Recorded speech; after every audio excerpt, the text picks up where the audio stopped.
Saat ayat puasa turun, sementara sahabat-sahabat Nabi Shallallahu Alaihi Wasallam ada yang bertanya, karena saking inginnya menunaikan puasa dengan sempurna, mendapatkan janji yang telah disampaikan itu dengan kekuatan iman yang sangat luar biasa, mereka mengklarifikasi pada Nabi Shallallahu Alaihi Wasallam tentang persoalan-persoalan yang memungkinkan bagi sementara kalangan merasa sulit menunaikan puasa, bukan karena tidak ingin atau sulit menunaikannya, tapi karena kondisi tertentu yang dengan kondisi ini masih tetap menginginkan derajat takwa.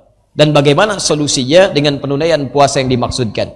Maka pertanyaan pertama, ya Rasulullah, berapa lama kami menunaikan puasa itu? Satu, terkait dengan waktunya.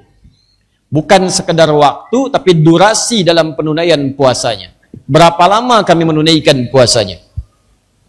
Maka turun jawaban dari Allah Subhanahu wa taala, sambungkan ke ayat 184-nya. Ayyaman ma'dudat. Saya ingin tuliskan dulu. Ayyaman ma'dudat. Baik. Ibu kelihatan ini, Bu? Belum saya tulis, bagaimana bisa kelihatan? Ibu kalau habis sholat Isya suka aneh-aneh deh, ya. Ayyaman ma'dudat. Ya. Perhatikan apa yang saya tuliskan. Ya, ma'dudat. Lihat sini, fokus. Perhatikan teman-teman, ada dua bagian yang ingin saya terangkan pada malam hari ini. Pertama, kata ayyam. Yang kedua, kata ma'dudat. Jawaban pertama yang disampaikan oleh Allah melalui Nabi Muhammad SAW, wahyu turun disampaikan oleh Allah langsung kepada, dan kalimatnya tidak langsung menunjukkan bulan. Allah tidak katakan berapa lama waktu menunaikan puasa, sebulan penuh, bulannya Ramadan misalnya, tidak. Kalimat pertama yang turun kalimat yang sangat indah. Kata Allah, ayyaman ma'dudat, beberapa hari aja yang kalian bisa hitung hari-hari itu.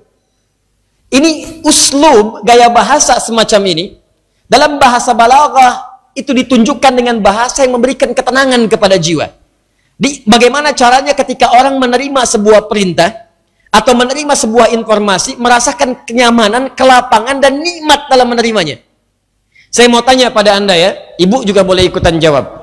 Kalau Anda datang ke mall misalnya, tiba-tiba mendapatkan harga barang, yang satu dituliskan 1 juta rupiah, yang kedua dituliskan 999.999 rupiah. Dua barang yang sama, dengan kualitas yang sama, yang satu mengatakan 1 juta, yang satu mengatakan 999.999 rupiah. Anda pilih yang satu atau yang kedua? 900.000. Karena yang Anda lihat bukan jutanya. Lihat, yang Anda lihat bukan jutanya, yang Anda lihat ribunya. Padahal bedanya tipis, cuma 1 rupiah. Tapi apa yang Anda lihat dari sisi psikologi, orang melihat, oh ini lebih murah dibandingkan yang ini. Bukan karena murahnya, karena merasa ringan untuk mendapatinya. Bayangkan kalau orang belum pernah puasa selama sebulan, tiba-tiba turun keterangan, puasa sebulan penuh, nggak boleh kurang, puasanya siang, maghrib itu baru boleh buka. Mulai dari subuh sampai dengan maghrib. Langsung disampaikan, apa semua orang kemudian akan mengatakan siap menunaikannya? Demi Allah saya katakan, mau ada halilintar, mau ada geledek, nggak ada yang mengatakan siap. Orang akan berpikir, wah kok banyak amat ya, wah kok begini ya, kok begitu ya. Maka turun keterangan yang memudahkan untuk diterima. Ayyaman ma'dudat. Berapa lama ya Rasulullah? Beberapa hari aja yang kamu bisa hitung. Sehari puasa, ya Rasulullah sehari, besok puasa lagi, besok puasa, lusa puasa lagi. Hari pertama menyesuaikan, hari kedua nikmat, hari ketiga jadi kebiasaan. Kalau sudah jadi kebiasaan, kalau nggak menunaikan malah nggak enak. Antum silahkan cek. Anda terbiasa menunaikan tahajud. Awal-awal saat memulai kan terasanya penyesuaian. Belum pernah tahajud, malamnya mau bangun, menyesuaikan. Dari bangun pengen 1:30, alarm di setel 1:30, kan? Ya seperti biasa, 3 kali alarm, 1:30, jam 2, 2:15, 1:30 mematikan alarm yang jam 2 mematikan alarm jam 2:15, Jam 2:04 nyalakan alarmnya, matikan langsung, duduk sementara waktu. Bangun jam 5. Ya. Penyesuaian. Hari kedua tekad lebih kuat lagi. Hari ketiga terus tunaikan sampai terbiasa. Dulu mau tahajud susah, sekarang ketinggalan tahajud bisa gelisah.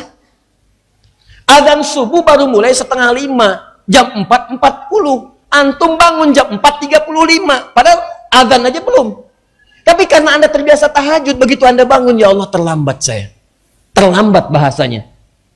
Dulu mau tahajud susah, sekarang jadi kebiasaan. Maka ketika Allah sampaikan beberapa hari saja hitung. Hari pertama, hari kedua, hari ketiga, lama-lama nggak kerasa sebulan jalan. Kalimat pertama ini memberikan gambaran kepada kita, kalau Anda ingin mengawali sesuatu yang belum pernah Anda tunaikan sebelumnya, atau memerintahkan kepada orang lain yang baru menunaikan di awal penunaiannya, maka kaidah mengatakan jangan dipersulit. Jangan berikan beban yang berlebihan. Yang penting terpenuhi kemudian syarat-syarat dan rukunnya. Tunaikan dengan baik, mulai dengan pelan-pelan sehingga merasakan kenikmatannya. Kalau sudah terasa nikmatnya, maka banyak pun tidak akan terasa bagaimana beban kemudian mengikutinya. Ambil contoh begini misalnya. Tahajud.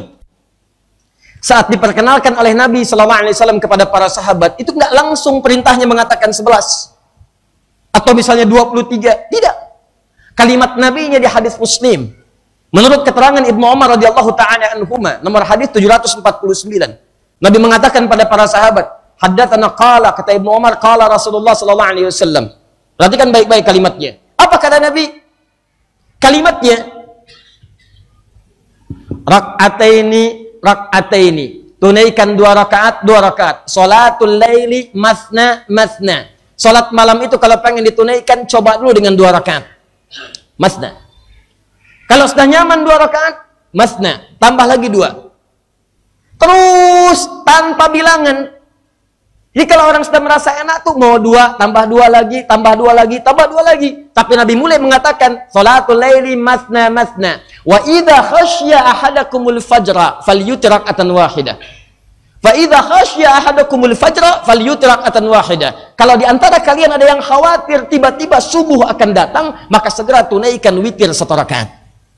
Kalimatnya simpel, sederhana, tapi padat isinya. Karena kalimatnya mengatakan apabila subuh akan tiba, jangan-jangan ada orang bangun mendekat ke subuh. Subuhnya 4:40. Ada orang baru bangun jam 4. Kan nggak mungkin baru bangun jam 4 langsung tahajud. Baru bangun, alhamdulillah ahyana ba'da ma amatana wa ilaihin nusur. Bangun, Allahu Akbar, mustahil.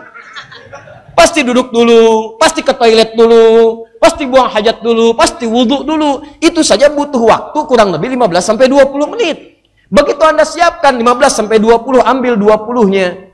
Bangun jam 4, subuh 4:40. Anda baru siap tahajud 4:20, tinggal 20 menit.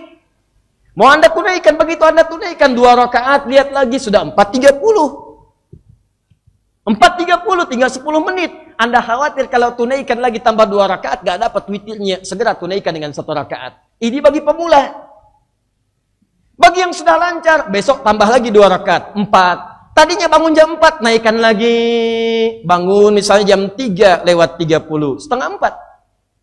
Yang awal-awal bangun kenapa didekatkan ke subuh? Supaya nanti tidak ada ngantuk saat subuhnya.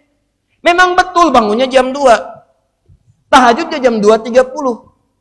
Selesai misalnya jam 3:15. Sunnah Nabi berbaring dulu, tidur. Begitu bangun jam 5:13. Ini jadi masalah. Jadi kalau sudah merasa nikmat, naikkan 4, witir 1, naik lagi 6, witir sekian. Sampai standar 11, bisa 4, 4, 3, bisa 2, 2, 2, 2, ujungnya 1. Nikmat lagi, tambah lagi, silakan sebanyak-banyaknya. Ada yang 21, ada yang 23. Ada yang sampai ke 36, ada yang 39, ada yang sampai ke 40. Demikian sahabat-sahabat Nabi salafus saleh mengerjakannya. Nah, itu banyak tersebar di kitab-kitab hadis yang sahih. Ini gambarannya. Maka ketika ayat diturunkan kata Allah, ayyaman ma'dudat. Maka saat Anda menunaikannya, nanti teman-teman, bagi kita sudah biasa. Tapi kan ada anak yang baru balik. Ada anak yang latihan. Jadi kalau anak bertanya, Pak, Nanda belajar ada Ramadan puasa. Ramadan itu lama nggak ya? Haha, cuma beberapa hari saja. Itu jawabannya. Anak Anda baru balik, ikutan ngitung. Nah, kita nanti puasa ya. Yuk, jangan dilihatkan dulu 30 harinya. Jangan lihatkan sebulannya. Tapi tanamkan oleh Anda, hitung bareng-bareng. Nah, besok puasa ya, sehari. Yuk, sampai dengan maghrib, bismillah. Ayo teruskan. Alhamdulillah mah bisa maghrib, hebat. Besok lebih sempurna lagi. Tambah hari yang kedua. Tuliskan, 2. Alhamdulillah mah kuat. Berarti hari ketiga lebih kuat. Tambahkan lagi. 3, 4, 5. Sampai dengan ke-30-nya, Anda katakan kepadanya, nah, rasa-rasanya wajahmu sudah seperti ahli surga. Mama waktu seusia Nanda tuh, wah berat. Kok sekarang Nanda lebih hebat ya? Bisa lebih hebat daripada Mama. Iya dong, siapa dulu dong? Tuh. Ya. Kalau suasana seperti itu orang semua enak gitu. Itu yang dimaksudkan dengan ayyaman ma'dudat. Paham?